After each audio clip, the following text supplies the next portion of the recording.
എന്താ പിരിവുകാരാണോ? പിരിവുകാരും പിച്ചക്കാരും ശനിയാഴ്ച ഉച്ചയ്ക്ക് വന്നാൽ മതി, അന്നേ ഞാൻ പിച്ച കൊടുക്കൂ. ഇതുവരെ പിച്ച എടുക്കാൻ തുടങ്ങിയിട്ടില്ല. പക്ഷെ മുതലാളി കനിഞ്ഞില്ലെങ്കിൽ അധികം താമസിയാതെ അതും തുടങ്ങേണ്ടി വരും. 1, 2, 3 ടോട്ടൽ 3 ഫാമിലീസ്. ഈ 3 ഫാമിലീസും ഇന്ന് കണ്ണീരിലാണ്ടിരിക്കുകയാണ് മുതലാളി. ആഹാ, അതിനും മാത്രം കണ്ണീരെവിടുന്ന് കിട്ടി? ആണ്ടുപോകാൻ മാത്രം. സാർ, അവനത് കുറച്ച് ആലങ്കാരിക ഭാഷയിൽ പറഞ്ഞതേ ഉള്ളൂ. ഞങ്ങളുടെ 3 കുടുംബങ്ങൾ, അവരുടെ കംപ്ലീറ്റ് ഫ്യൂച്ചർ ഇന്ന് അപകടത്തിലാണ് സാർ. ഞങ്ങളുടെ കോളേജിലെ ഏറ്റവും ബ്രില്യൻ സ്റ്റുഡൻസ് ഞങ്ങൾ 3 പേരുമാണ്. ആർക്കാണ് 1ാം റാങ്ക് കിട്ടുക എന്ന് മത്സരിച്ച് പഠിച്ചുകൊണ്ടിരുന്നപ്പോഴാണ് ഇടുത്തി പോലൊരു സസ്പെൻഷൻ ഞങ്ങളുടെ തലയിൽ വീണത്. അപ്പൊ നിങ്ങളാണ് ആ മാതൃകാ വിദ്യാർത്ഥികളെ? ഞാൻ പ്രതീക്ഷിച്ചിരിക്കുകയായിരുന്നു. അപ്പൊ ഞങ്ങൾ ലേറ്റായി പോയില്ലല്ലോ സാർ? കുറച്ച് ലേറ്റായി പോയി. അന്നെങ്ങാനും നിങ്ങൾ എന്റെ കയ്യിൽ കിട്ടിയിരുന്നെങ്കിൽ ഇരവിപ്പിള്ളയുടെ കൈയുടെ വെയിറ്റ് നിങ്ങൾ അറിഞ്ഞേനെ. ഞങ്ങളുടെ ഫേറ്റഡ് ആണെങ്കിൽ നല്ല വെയിറ്റ് ഉള്ള 4-5 ഹിറ്റ്സ് എന്നുള്ളൂ സാർ. പക്ഷെ ദയവേത് ഞങ്ങളെ ഹേറ്റ് ചെയ്യരുത്. ഹേറ്റ് ചെയ്യും. ഞങ്ങളെ ഹേറ്റ് ചെയ്യരുത് സാർ. ഹേറ്റ് ചെയ്യും. അല്ല, ഹേറ്റ് ചെയ്യരുത്. ചെയ്യും ചെയ്യും ചെയ്യും. നമസ്കാരം. നമസ്കാരം. നമസ്കാരം മാഷ. ഇത് എന്റെ അനിയനാണ്. നിങ്ങൾ ഇപ്പൊ വന്നത് യവമാരുടെ ഭാഗ്യം. ഞാൻ എന്നെ തന്നെ മറന്നു നിൽക്കുകയായിരുന്നു. മാഷത്തോട്ട് ഇരിക്കാം. ഞങ്ങൾ സാർ ഒന്ന് പറയണം സാർ. സാർ ഞങ്ങൾ ഇനി മേലും ഞങ്ങൾ അക്ഷരം വേണ്ടില്ല. ഗെറ്റ് ഔട്ട് എന്ന് പറഞ്ഞാൽ പുറത്ത് പോകുമെന്നാണ് അർത്ഥം. വരൂ. നിങ്ങളോടല്ല, മാഷോടാ. കഞ്ഞി കളവന്ന് വരൂ. ഈ തെണ്ടിയുടെ കാല് പിടിക്കേണ്ടി വന്നല്ലോ ദൈവമേ. പോട്ടടെ കാര്യം കാണാൻ. രവിക്കാലം പിടിക്കണമെന്നാണല്ലോ പ്രമാണം.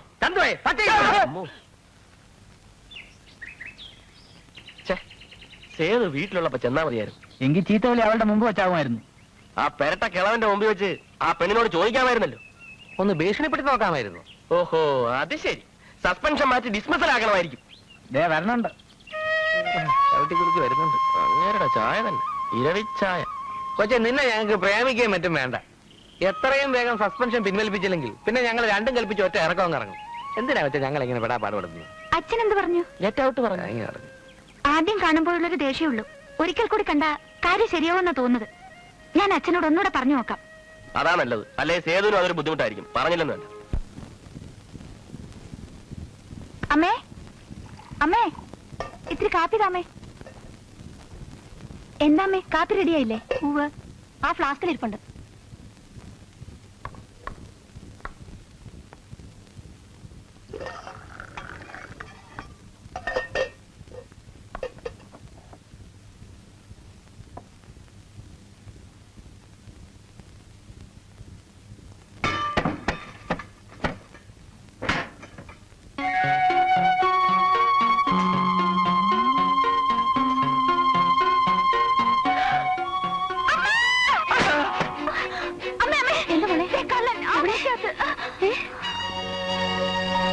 അയ്യോ, ഈ കൊച്ചിനെ കണ്ടിട്ടാണ് നീ ബഹളം ഉണ്ടാക്കിയത്? ഏതായി സത്വം? ഞാനും അങ്ങ് പേടിച്ചുപോയി. ഇയാളാ തിരുമുഖം ഒന്ന് തുടച്ചാട്ടെ. മഹാവൃത്തികേടായിരിക്കുന്നു. സോറി. മകളായിരിക്കും. അതെ, നമ്മുടെ മുറിക്കകത്ത് കൂട്ടിയിട്ടിരിക്കുന്ന ഇരുമ്പ് സാധനങ്ങളൊക്കെ നോക്കാൻ വന്ന ആളാ. അച്ഛൻ മുറിക്കകത്ത് കയറ്റി വിട്ടിട്ട് അങ്ങ് പോയി. ഞാനതങ്ങ് മറക്കുകയും ചെയ്തു. ഓ, പഴയ സാധനങ്ങൾ വിലയ്ക്ക് വാങ്ങാൻ വന്നതാവും അല്ലേ? വളരെ നന്നായി. ആ മുറിയൊന്ന് വൃത്തിയായി കിട്ടുമല്ലോ. അല്ല, പഴയ ഇരുമ്പിന് കിലോയ്ക്ക് എന്ത് വില തരും? അത് ഞാൻ എന്താ വെറുതെ എടുത്തോണ്ട് പോകാനാണോ? ദാസമാസ്റ്റർ കൂടെ വന്ന ആളാ. ചിലപ്പോ നിന്റെ അച്ഛൻ വെറുതെ കൊടുക്കാന്ന് പറഞ്ഞാണ്. ഒരുപാട് ഇരുമ്പില്ലേ?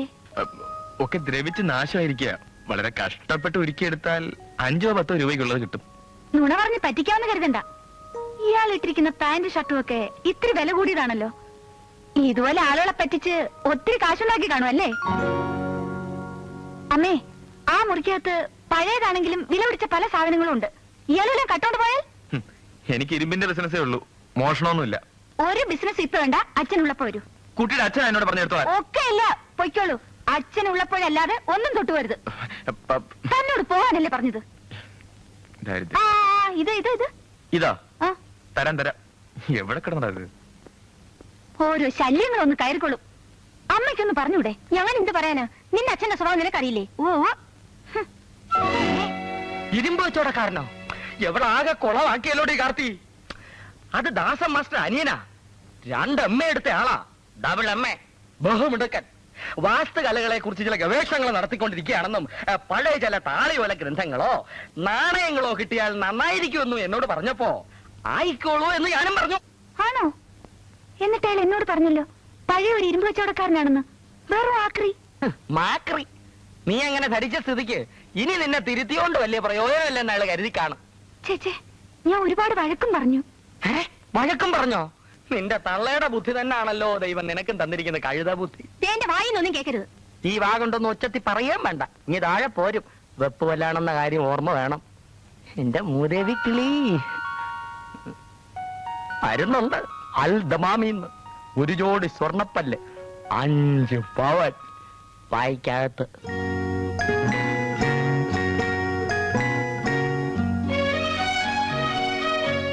വിൽക്കാനുണ്ടോ?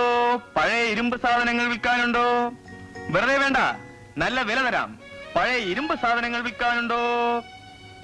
ഒരു പഴയ മൺവട്ടി ഉണ്ട്, വേണോ? ഇതാരാ? മനസ്സിലായില്ലേ? എന്താ ഉണ്ടെന്ന് പറഞ്ഞ്? മമ്മൂട്ടിയോ? അല്ല, മൺവെട്ടിയോ? പക്ഷെ തൂക്കി നോക്കാതെ എടുക്കാൻ പറ്റില്ല. കാണിച്ചത് വലിയ തമാശയായിപ്പോ എന്നൊന്നും വിചാരിക്കണ്ട.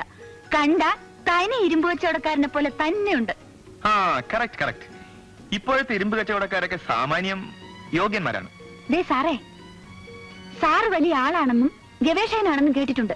പക്ഷേ താങ്കളുടെ ഇരുമ്പ് കോമഡി തീരെ ഏറ്റില്ല കേട്ടോ. Okay, leave it.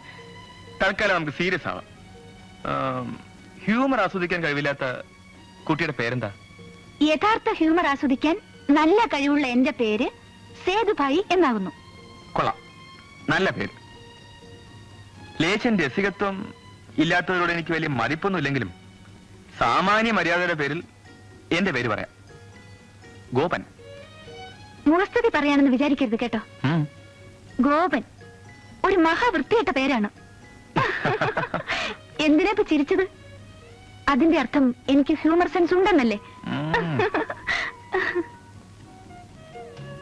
സേതുഭായ്, കൊള്ളാം. കുറെ നേരമായല്ലോ ഗോവ മുറിക്കാതെ കയറിയിട്ട്. തലയ്ക്ക് നല്ല സുഖമില്ലാത്ത ആളാണെന്ന് തോന്നുന്നു. അല്ലാതെ താളിയോലയിലും നാണയത്തിലും ഒക്കെ എന്തോന്നിരിക്കുന്നു പഠിക്കാൻ. അറിയാത്ത കാര്യങ്ങളെ പറ്റി അഭിപ്രായം പറയാൻ അമ്മയ്ക്ക് പണ്ടേ നല്ല മിടുക്ക. വലിയ പുറത്തക്കാരി വന്നിരിക്കുന്നു. നീ അവനെ ഇങ്ങോട്ട് വിളിച്ചേ. വന്നി ചായ കുടിച്ചോണ്ട് പോയിട്ട് തപ്പാൻ പറ.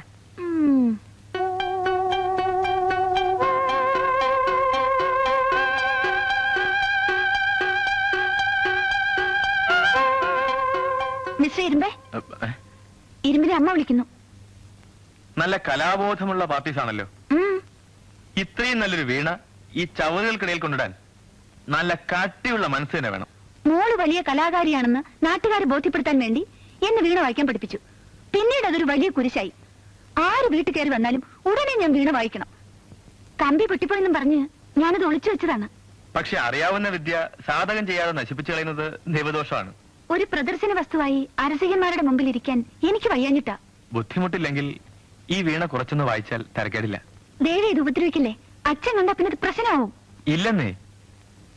സേതു വീണയിൽ മീട്ടുന്ന സ്വരങ്ങൾ ഞാൻ എന്റെ തൊണ്ടയിൽ കേൾപ്പിക്കാം. എന്താ, എന്നോട് മത്സരത്തിനുണ്ടോ? ഞാൻ ഒരു മത്സരത്തിനുമില്ല. അയ്യോ, ഞാൻ പറയുന്ന കേൾക്കുന്നേ. Flowers are beautiful. കമ്പി പൊട്ടിപ്പോയെന്ന് സേതു നുണ പറഞ്ഞതായിരുന്നു. ഞങ്ങൾ തമ്മിൽ ചെറിയൊരു മത്സരം നടത്താൻ പോവുക. അങ്ങനെ തോപ്പിക്കാനൊന്നും നോക്കണ്ട. ഞാനാണ് അവളെ വീണ പഠിപ്പിച്ചത്. എന്താ കാര്യം? വീണയിലെ സ്വരത്തിനൊത്ത് നിമിഷ കവിത ഉണ്ടാക്കി ഞാൻ പാടുമെന്ന് പറയായിരുന്നു. എങ്കിലും അതൊന്ന് കാണണമല്ലോ. കാണാനൊന്നുമില്ല. എന്നാ വിടരുത് മോളെ. കാണിച്ചൂട് മോളെ, പുതുശ്ശേരി തറവാട്ടുകാരുടെ മിടുക്ക്. ശരി, തുടങ്ങാം.